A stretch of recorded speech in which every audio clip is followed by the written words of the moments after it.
Good morning students, स्वागत है आप सभी का एक बार फिर से ऑनलाइन क्लासेस में। हम बीए फर्स्ट ईयर की ज्योग्राफी का अध्ययन कर रहे हैं। बीए फर्स्ट ईयर की ज्योग्राफी के अंतर्गत हमने पिछली कुछ कक्षाओं में सूर्यताप और ऊष्मा बजट को समझने की कोशिश की थी। ऊष्मा बजट क्या होता है, क्या नहीं होता, हमने आपको बताया था, डिटेल भी सारी लिखवा दी है। आज इस कक्षा में ऊष्मा बजट को ही हम दोबारा समझने की कोशिश करेंगे। ऊष्मा बजट क्योंकि इम्पोर्टेंट टॉपिक है, परीक्षा में अक्सर पूछा जाता है, इस वजह से ऊष्मा बजट बहुत ज़्यादा इम्पोर्टेंट हो जाता है। इसलिए मैं आपको दोबारा ऊष्मा बजट समझाने की कोशिश कर रहा हूँ। आप भी समझने की कोशिश करना ऊष्मा बजट, ठीक है। चलिए शुरू करते हैं ऊष्मा बजट को। देखिए, सामान्यतः ताप का लेना देना, लेखा जोखा, इसी को ही बजट कहा जाता है। बजट हमारे जो है पैसों का हो सकता है, हमारे लेन देन का हो सकता है, उनका बजट कहते हैं हम, ठीक है। लेना देना, लेखा जोखा, जो हमने लिया, जो हमने दिया, उसको ही बजट का नाम दिया गया है, ठीक है। तो इसी तरीके से सूर्य से आने वाला ताप जितना हम लेते हैं उतना ही वापस कर देते हैं। उस लेने देने के हिसाब को रखना बजट कहलाता है, ठीक है। सालाना बजट जैसे सरकार पेश करती है, कृषि के ऊपर इतना, शिक्षा के ऊपर इतना, व्यवसाय के ऊपर इतना खर्च किया जाएगा, वो खर्च कर देती है, फिर वापस रिटर्न सरकार को ही मिलता है वो, ठीक है। तो इस तरीके का जितना लिया उतना ही वापस देना लेखा जोखा कहलाता है, बजट कहलाता है। इसी तरीके से ऊष्मा बजट विकिरणों का लेन देन है। सूर्य की ताप की जो विकिरणें आती है उसको 100 इकाई मान करके उसमें से समझा जाता है कि कितना कितना ऊष्मा बजट है, इतना नहीं है, ठीक है। तो इसमें एक चीज़ और है, पृथ्वी का अल्बिडो। अल्बिडो कहते हैं धरातल पर पहुंचने से पहले ही वापस परावर्तित हुए विकिरणों की इकाइयों की संख्या को अल्बिडो कहा जाता है। ऐसा ताप जो पृथ्वी पर पहुंचता ही नहीं है, पृथ्वी पर पहुंचने से पहले ही अंतरिक्ष में विलीन हो जाता है, ऐसे ताप को अल्बिडो कहते हैं। पृथ्वी का सामान्य अल्बिडो 30-35% के आसपास होता है। देखिए, समझने की कोशिश करते हैं दोबारा पृथ्वी का ऊष्मा बजट, ठीक है। ये ऊष्मा बजट, ये सूर्य है। क्या है ये?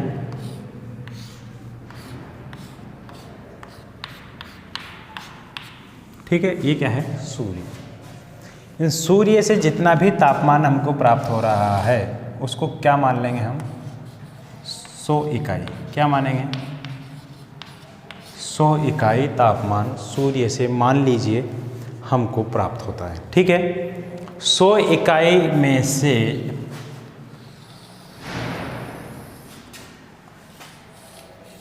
ये क्या है? ये है बादल। ये क्या है?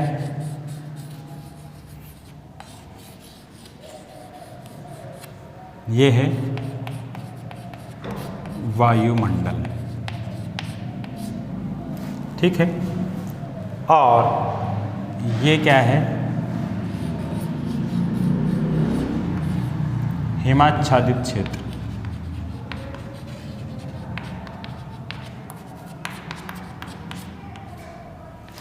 ठीक है। तो देखिए, 100 इकाई जो आ रहा है तापमान, उन 100 इकाइयों में से 6 इकाइयाँ तो बादलों के ऊपरी छोर से, कितनी इकाइयाँ?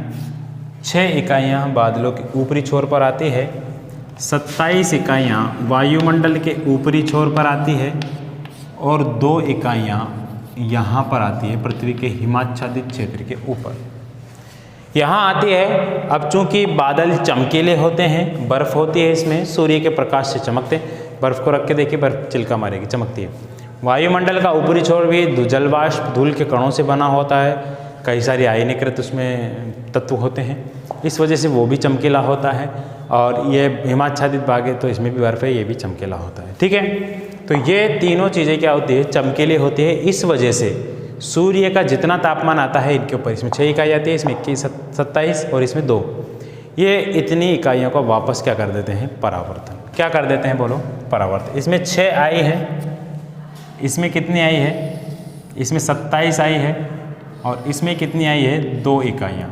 तो ये इनका क्या कर देते हैं? वापस परावर्तन। क्या कर देते हैं? वापस परावर्तन। बोलो क्या कर देते हैं? परावर्तन। ये 6 है, ये 27 है और ये 2 है। कुल मिलाकर के 35 इकाइयों का क्या हो जाता है? परावर्तन। कहाँ हो जाता है? अंतरिक्ष में। ठीक है, ये अंतरिक्ष है पूरा, यहाँ भी अंतरिक्ष है,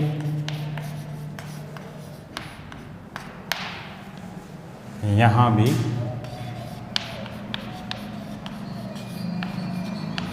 अंतरिक्ष। बोलो बात समझ में आ रही ना? बात समझ में आ गई इतनी?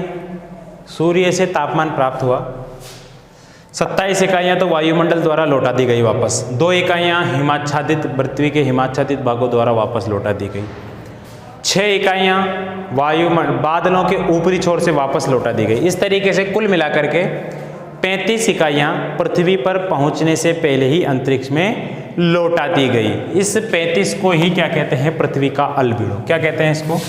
अल्बीडो। क्या कहते हैं? पृथ्वी का अल्बीडो। ध्यान रखना है, इसी को क्या कहते हैं? पृथ्वी का अल्बीडो।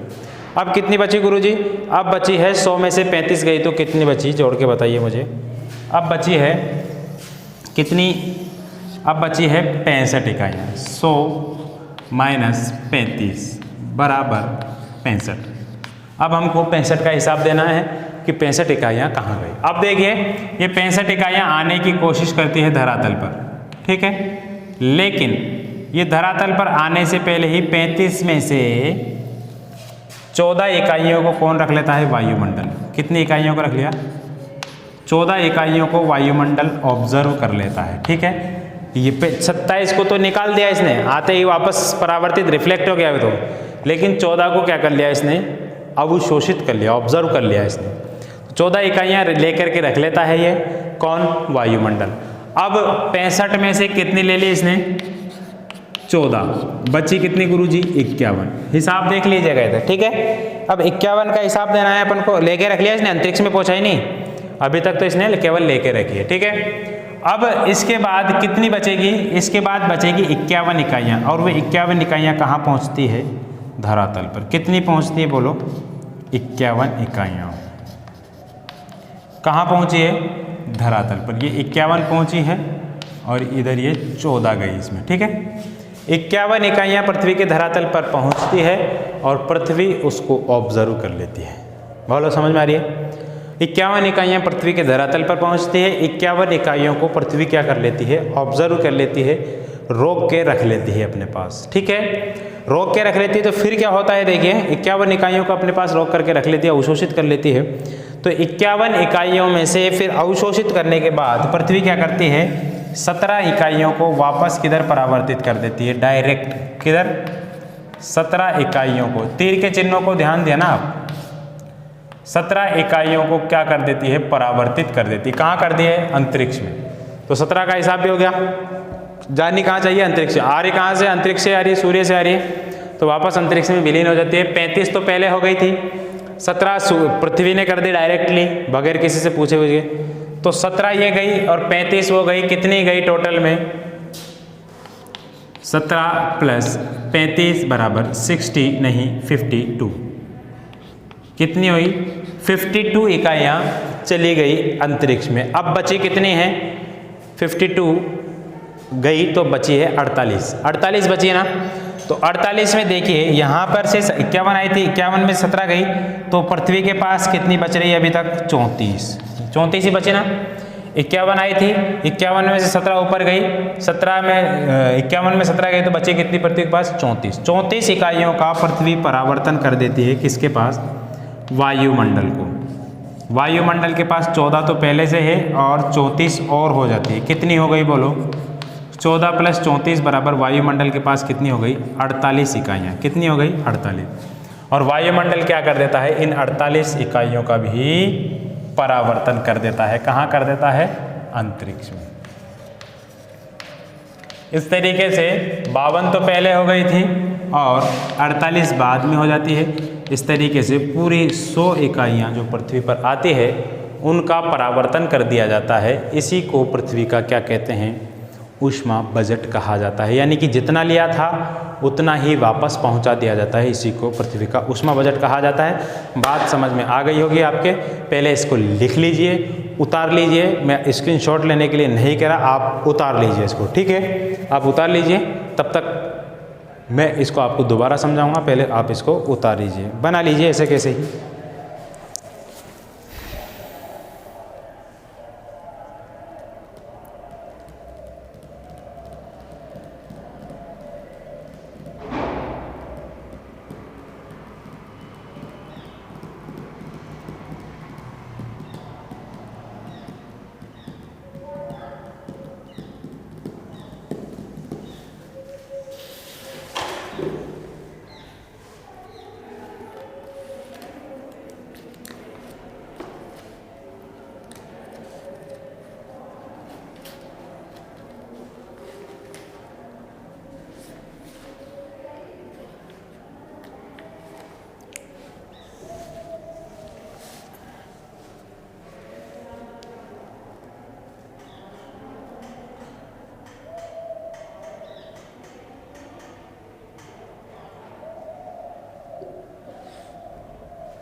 इसको बनाते टाइम आप इन तीर के चिन्हों का ज़रूर ध्यान रखिएगा। तीर का चिन्ह कौन सा किधर से आ रहा है, देखिए यहाँ से आई है 6 इकाइयाँ, यहाँ ये तीर का चिन्ह यहाँ आ रहा है। फिर इसके बाद 27 इकाइयाँ यहाँ आई है, फिर इसके बाद 2 इकाइयाँ यहाँ आई है। इनके बाद फिर एक और तीर का चिन्ह यहीं से लग रहा है, देखिए उल्टा तीर का चिन्ह लग रहा है यहाँ पर। ये 6 की 6 वापस से लेके 6 लिख दिया मैंने यहाँ पर, 27 के 27 वापस से 27 लिख दिया मैंने यहाँ पर, 2 इकाइयाँ यहाँ से लेके 2 इकाइयाँ मैंने यहाँ लिख दिया। इस तरीके से कुल मिलाकर के 6 + 27 + 2 = 35 इकाइयाँ वापस अंतरिक्ष में पहुँच गई है। इसी वापस किए हुए भू इकाइयों को पृथ्वी का अल्बेडो कहा जाता है, ठीक है। फिर इसके बाद 27 के बाद 65 का हिसाब होता है। 65 किधर गई है भाई, 65 में से 14 इकाइयाँ आई और अंतरिक्ष वायुमंडल ने उसको लेकर के रख लिया। बची 51 पृथ्वी के धरातल पर आती है, धरातल उसको लेकर के रख लेता है। दोनों अपने अपने पास रख लेते हैं। 14 वायुमंडल ने ले ली, 51 पृथ्वी के धरातल ने ले ली, ठीक है। लेने के बाद क्या होता है, 51 इकाइयाँ इसने लेकर रख ली। 51 में से ये 17 इकाइयाँ कहाँ पहुँचा देगा डायरेक्टली, बराह रास्त कहाँ पहुँचा देगा बोलो, ये पहुँचा देगा अंतरिक्ष में। 17 इकाइयों को डायरेक्ट अंतरिक्ष में पहुँचा देगा। बची कितनी इसके बाद 34 इकाइयाँ, 34 इकाइयाँ ये किसको देगा, वायुमंडल को। तीर के चिन्ह का आप विशेष महत्व है यहाँ पर। तीर के चिन्हों को आप ऐसे के ऐसे ही लगाना अगर इस डायग्राम को आपने बनाया है। तो 34 इकाइयाँ इसने इसको दे दी। 34 इकाइयाँ इसको देने के बाद 14 इसके पास पहले से थी, 34 ये हो करेगी, 14 और 34 48, 48 इकाइयाँ इसके पास हो गई। अब देखिए 48 इकाइयाँ इसके पास होगी तो ये 48 इकाइयों को वापस इसमें परावर्तित कर देता है अंतरिक्ष में। यहाँ से ये 48 इकाइयों को इसने परावर्तित कर दिया। इस तरीके से 35 तो यहाँ पहले चली गई थी, 17 यहाँ चली गई, 35 + 17 = 52 और 52 + 48 = 100 इकाइयाँ इस तरीके से वापस अंतरिक्ष में दे दी जाती है। इसी को पृथ्वी का ऊष्मा बजट कहा जाता है। बहुत आसान है, ज़्यादा मुश्किल नहीं है। ठीक है, ये आपने बना लिया होगा। इसको मैं आप एक बार फिर से रफ कर देता हूँ। ठीक है, इम्पोर्टेंट टॉपिक है इसलिए मैंने आपको दोबारा बताया है। अब हम देख लेते हैं इसी से संबंधित कुछ और महत्वपूर्ण बिंदु। इसी को हम लिखते हैं दोबारा। दोबारा लिखने का मतलब यह है कि हम केवल आंकड़े लिखेंगे, किससे कितना परावर्तित हुआ।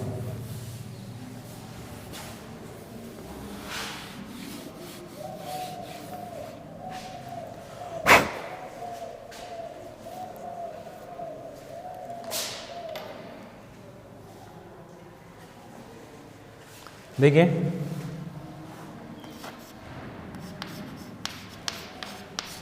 सूर्य से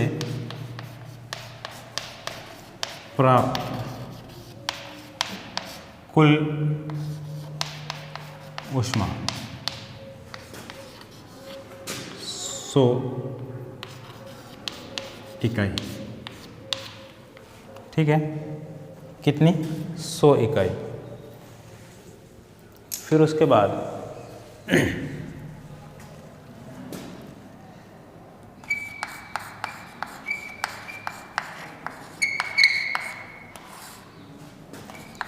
वायुमंडल की ऊपरी परतों द्वारा परावर्तित भाग कितना है? 27 इकाइयाँ। ठीक है, फिर उसके बाद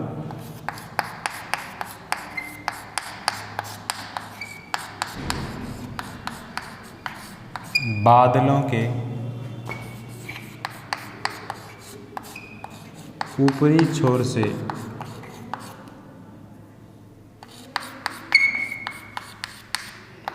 परावर्तित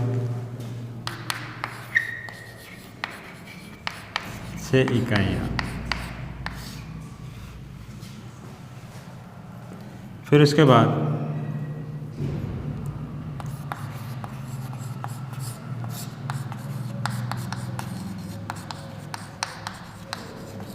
पृथ्वी के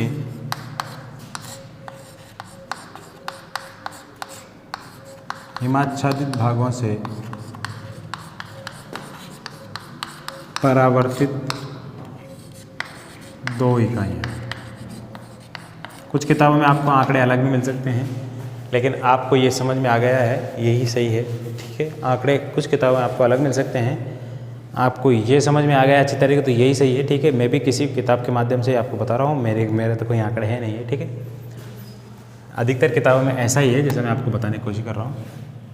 इस तरह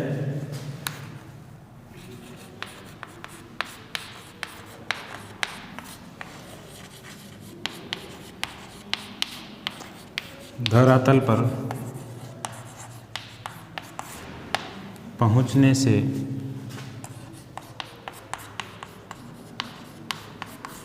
पहले ही परावर्तित कुल भाग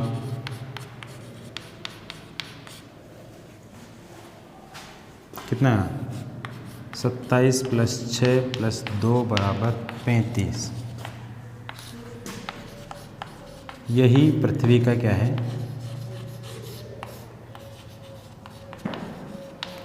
अल्बीडो है।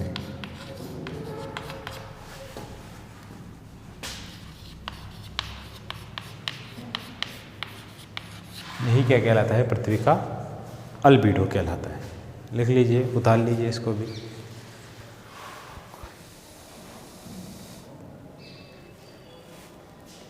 फिर इसके बाद कुछ और लिखेंगे हम।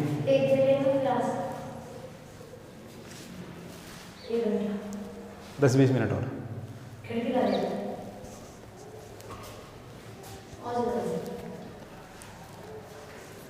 ठीक है, इसी को क्या कहते हैं, पृथ्वी का अल्बेडो कहा जाता है। इसके बाद देखते हैं और कुछ है इसमें, उसको भी देखेंगे। लिख लिया होगा आपने, लिख लीजिए दोबारा। सूर्य से प्राप्त कुल ऊष्मा 100 इकाई, वायुमंडल की ऊपरी परतों द्वारा परिवर्तित 27 इकाई, बादलों के ऊपरी छोर द्वारा परिवर्तित 6 इकाई, हिमाच्छादित क्षेत्र द्वारा परिवर्तित 2 इकाई, इस तरीके से कुल 35 इकाई, और यही पृथ्वी का अल्बेडो कहलाता है।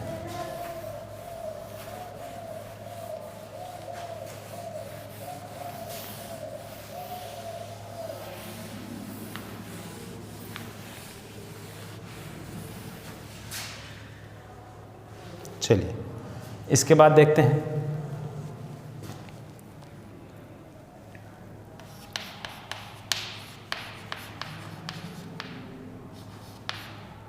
शेष कितनी बचती है। 100 माइनस 35 बराबर 65 इकाइयाँ। ठीक है, वायुमंडल द्वारा अवशोषित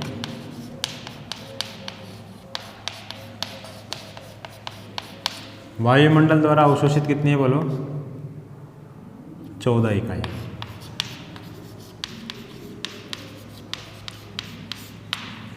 वायुमंडल द्वारा अवशोषित कितनी इकाइयाँ होती है, 14 इकाइयाँ। फिर इसके बाद वायुमंडल द्वारा 14 अवशोषित कर ली जाती है। फिर धरातल पर फिर बची कितनी, 65 माइनस 14 बराबर 51 इकाइयाँ शेष।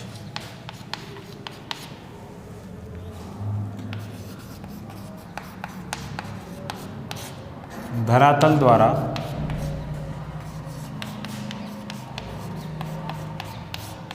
अवशोषित कितनी अवशोषित करता है धरातल, 51 इकाइयाँ। 51 धरातल अवशोषित कर लेता है पृथ्वी का। 51 इकाइयाँ अवशोषित करने के बाद वो क्या करता है,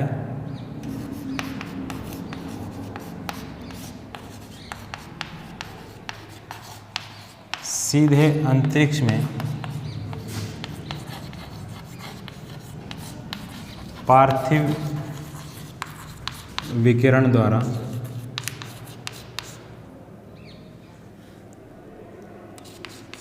परावर्तन कितनी इकाइयों करता है, 17 इकाइयों का।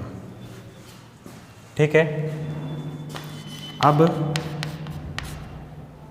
अंतरिक्ष में कुल कितनी हो गई,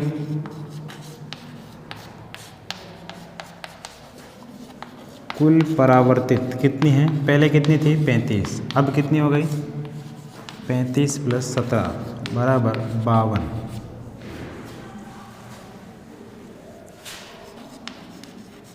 पृथ्वी के धरातल पर कितनी शेष बची, कितनी शेष बची, 51 में से 17 गई तो कितनी बची, 34।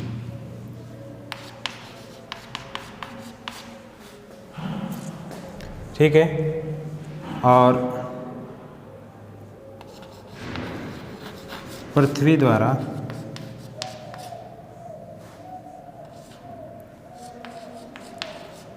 परावर्तन एवं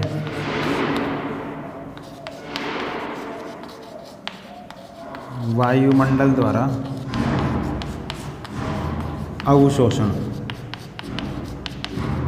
कितनी इकाइयों का लिया जाता है, 34 इकाइयों का, बची कुची का। ठीक है, इनका शेष बची हुई इसका वायुमंडल को दे देता है, ये बची कुची भी, और वायुमंडल क्या कर लेता है, इसका अवशोषण कर लेता है। ठीक है, तो इस तरह वायुमंडल के पास कितनी हो जाएगी, वायुमंडल के पास कुल 14 + 34 बराबर 48 इकाइयाँ। ठीक है, और फिर वायुमंडल द्वारा वायुमंडल के द्वारा क्या कर दिया जाता है,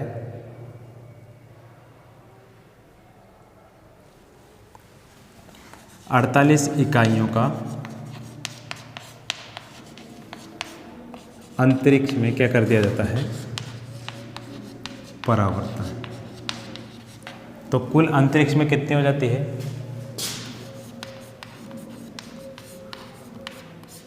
अंतरिक्ष में कुल 35 तो पहले चली गई थी, फिर अंतरिक्ष में कुल परावर्तित 17 बाद में चली गई, और अब अंतरिक्ष में 48 और चली गई।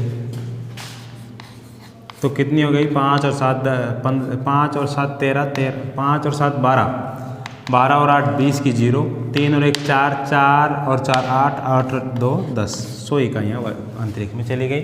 इसी को क्या कहते हैं, पृथ्वी का ऊष्मा बजट, इसी को कहते हैं। ठीक है, इसी को क्या कहते हैं भाई, पृथ्वी का ऊष्मा बजट कहते हैं। लिख लीजिए आप, बहुत इंपॉर्टेंट टॉपिक है, इसलिए मैंने आपको दोबारा बताया है। कल हम वायुदाब से संबंधित कुछ बातों को पढ़ेंगे। वायुदाब क्या होता है, कैसे होता है, क्यों होता है, कहाँ होता है, क्यों नहीं होता है। आज के वीडियो में सिर्फ इतना ही।